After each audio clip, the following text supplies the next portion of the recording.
Muhammad Hatta lahir di rumah kakeknya dari pihak ibu, Ilyas Bagindo Marah, seorang pedagang sukses di Bukit Tinggi yang terletak di Aur Tanjung Kang, Bukit Tinggi, Sumatera Barat. Ia lahir pada hari Selasa tanggal 12 Agustus 1902. Hatta lahir di rumah besar bertingkat 2 yang terbuat dari papan dan beratap seng. Ayahnya bernama Muhammad Jamil dan ibunya bernama Siti Saleha.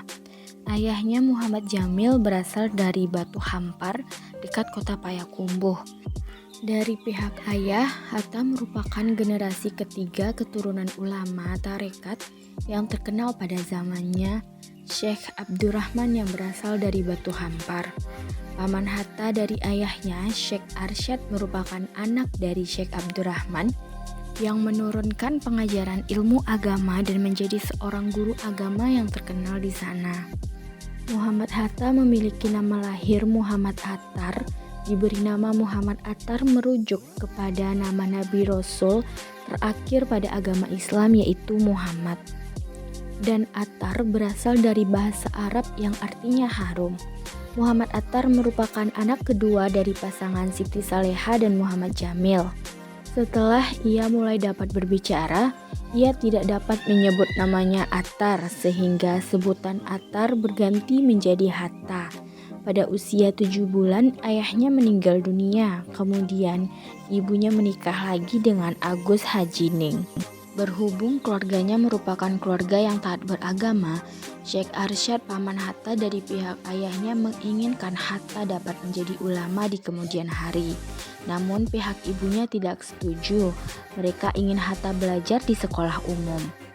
Kakek dari pihak ibu dan kakek dari pihak ayah akhirnya mencapai kesepakatan. Rencananya Hatta akan dimasukkan ke sekolah rakyat lebih dahulu. Setelah tamat, akan dibawa ke Mekah untuk belajar agama dan meneruskan ke Kairo. Ketika berusia 5 tahun, Hatta direncanakan masuk ke sekolah rakyat. Namun ternyata usianya dianggap belum memenuhi syarat. Saat itu minimal usia 6 tahun yang dapat bersekolah di sekolah rakyat. Akhirnya Hatta dimasukkan ke sekolah swasta milik bekas anggota tentara Belanda, namanya Mr. Liederbor. Di sana ia belajar bahasa Belanda. Sorenya, ia belajar menulis dan membaca dari pamannya yang merupakan adik ibunya yang bernama Paman Saleh. Hanya 6 bulan Hatta belajar di sekolah swasta, Engku Guru Talib mengabari Pak Ilyas bahwa di kelas 1 sekolah rakyat banyak kursi yang tersedia. Karena usia Hatta sudah genap 6 tahun, Hatta pun segera masuk kelas 1 sekolah rakyat. Di kelas, Hatta terbelakang dalam pelajaran berhitung. Kakaknya Rafiah dengan tekun membantu Hatta belajar berhitung. Karena Hatta sudah mampu membaca dan menulis dengan lancar, setelah 4 bulan sekolah, ia dinaikkan ke kelas 2 sehingga dapat satu kelas dengan kakaknya. Sore harinya, ia masih melanjutkan belajar bahasa Belanda. Kali ini ia diajar oleh seorang guru berkebangsaan Belanda bernama Mr. Jansen. 2 tahun bersekolah di sekolah rakyat, Hatta dipindahkan ke sekolah Belanda ILS. Awalnya ia menolak, tetapi bujukan Mr. Jansen dan Paman Saleh, akhirnya Hatta mau juga pindah ke ILS. Tidak banyak anak Indonesia yang belajar di ILS. Di ILS hanya anak pegawai pemerintah dan orang kaya saja yang diterima. Hatta menamatkan pendidikan di ILS pada tahun 1916 di Kota Padang. Setamat ILS tahun 1916, Hatta ingin melanjutkan ke Huger-Burger School di Jakarta. Karena tidak disetujui ibunya yang khawatir pengaruh negatif kota besar, ia melanjutkan ke Mulo setingkat SMP di Kota Padang. Tamat dari Mulo dalam 3 tahun, Hatta melanjutkan ke Sekolah Dagang Prince Hendrik School atau PHS di Jakarta dan tamat pada tahun 1921. Setelah tamat dari Prince Hendrik School, Hatta meneruskan pendidikan pada Handelshoger School, sekolah tinggi ekonomi di Rotterdam. Dengan berbekal uang tabungan yang dihemat dari uang belanjanya, Hatta berangkat ke Belanda. Hatta mendapatkan beasiswa dari Yayasan Van Deventer setiba di Belanda. Dalam 2 tahun, ia sudah memperoleh ijazah sarjana muda dan siap menempuh ujian sarjana lengkap pada jurusan ekonomi perdagangan. Karena kesibukan organisasi dan perjuangan politik, Hatta selesai kuliah pada tahun 1932 sebagai sarjana ekonomi dan berada di Belanda selama 11 tahun. Hatta adalah mahasiswa yang cerdas dan berwawasan luas, tercermin dari penguasaan bahasa Belanda, Inggris, Jerman, dan Prancis. Ia juga mempunyai kebiasaan membaca dan mempublikasikan artikel.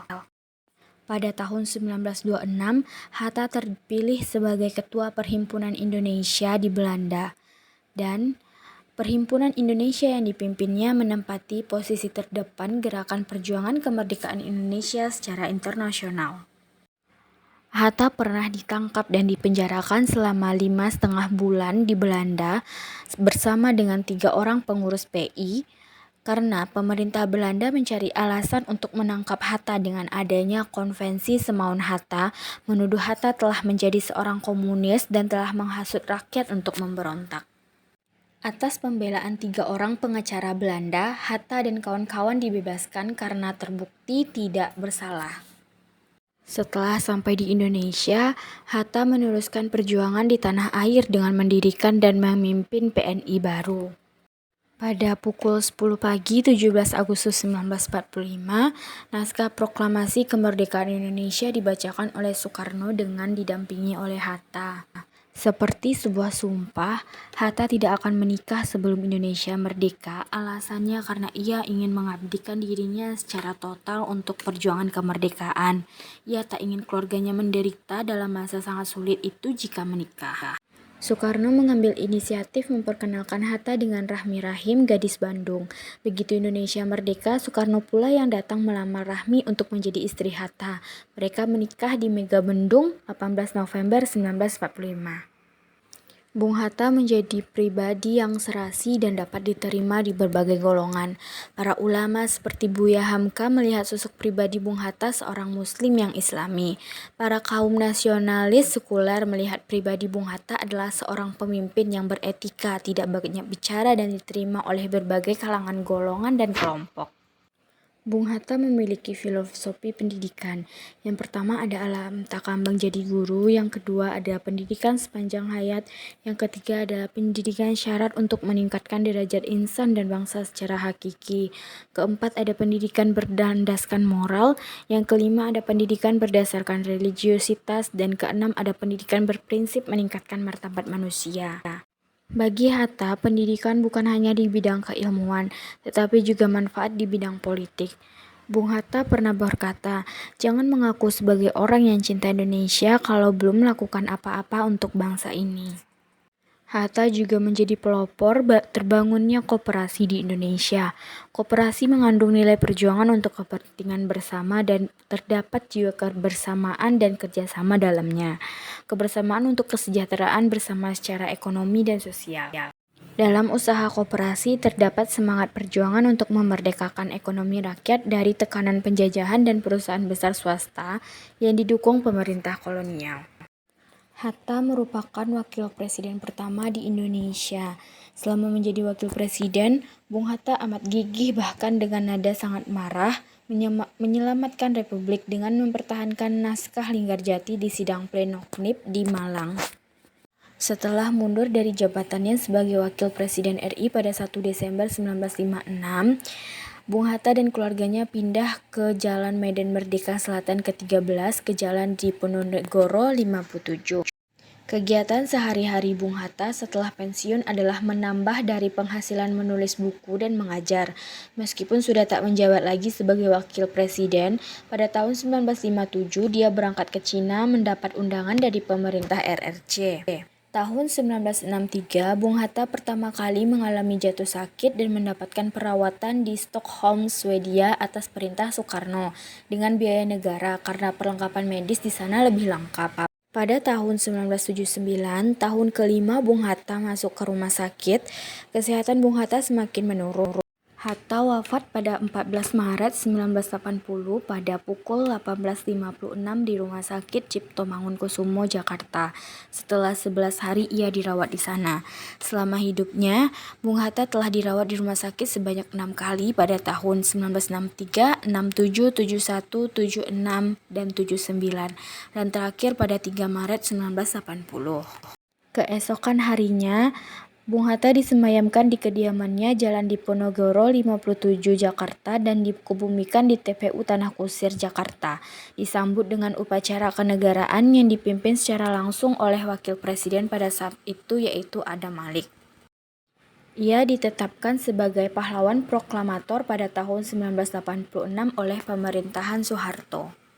Peninggalan Bung Hatta salah satunya adalah rumah museum kelahiran Bung Hatta, yaitu rumah yang dibangun sebagai upaya mengenang dan memperoleh gambaran tempat Bung Hatta dilahirkan dan menghabiskan masa kecilnya sampai berusia 11 tahun. Rumah ini didirikan sekitar tahun 1860-an dan menggunakan struktur kayu yang terdiri dari bangunan utama, pavilion, lumbung padi, dapur, dan kandang kuda, serta kolam ikan. Bangunan utama berfungsi untuk menerima tamu, ruang makan keluarga, dan kamar ibu, paman, dan kakek Bung Hatta, sedangkan pavilion berfungsi sebagai kamar tidur Bung Hatta. Rumah asli tempat Bung Hatta dilahirkan sudah runtuh pada tahun 1960-an, tetapi atas gagasan Ketua Yayasan Pendidikan Bung Hatta, maka rumah tersebut dibangun ulang. Penelitian pembangunan ulang dimulai dari bulan November 1994 dan dimulai pada tanggal 15 Januari 1995. Rumah ini diresmikan pada tanggal 12 Agustus 1995. Pada tanggal ini bertepatan dengan hari lahirnya Bung Hatta sekaligus dalam rangka merayakan 50 tahun Indonesia Merdeka. Rumah dibangun mengikuti bentuk aslinya yang dapat dilihat di Memoir Bung Hatta dan berbagai foto atau dokumentasi milik keluarga Bung Hatta. Sebagian besar perabotan di dalam rumah masih asli dari peninggalan masa kecil Bung Hatta yang diperoleh dari keluarga dan kerabat beliau. Begitupun tata letak perabotan tersebut masih dipertahankan di tempat asalnya. Selain sebagai sebuah rumah yang syarat dengan kandungan sejarah, secara umum rumah ini juga dapat menggambarkan dan menceritakan suasana masa lalu tentang teknologi pembangunan rumah, situasi dan kehidupan masyarakat masa lalu dan khususnya kehidupan keluarga besar Bung Hatta. Untuk masa yang akan datang, bangunan ini sangat berguna untuk misi pendidikan, sejarah, serta objek wisata. Museum Bung Hatta ini terletak di Jalan Soekarno-Hatta nomor 37 Bukit Tinggi, Sumatera Barat, dan sangat dekat dengan jantung kota Bukit Tinggi. Untuk menuju ke sana, kita bisa berjalan 15 menit dari Jam Gadang. Museum ini beroperasi setiap hari mulai pukul 8 sampai 17.00 WIB.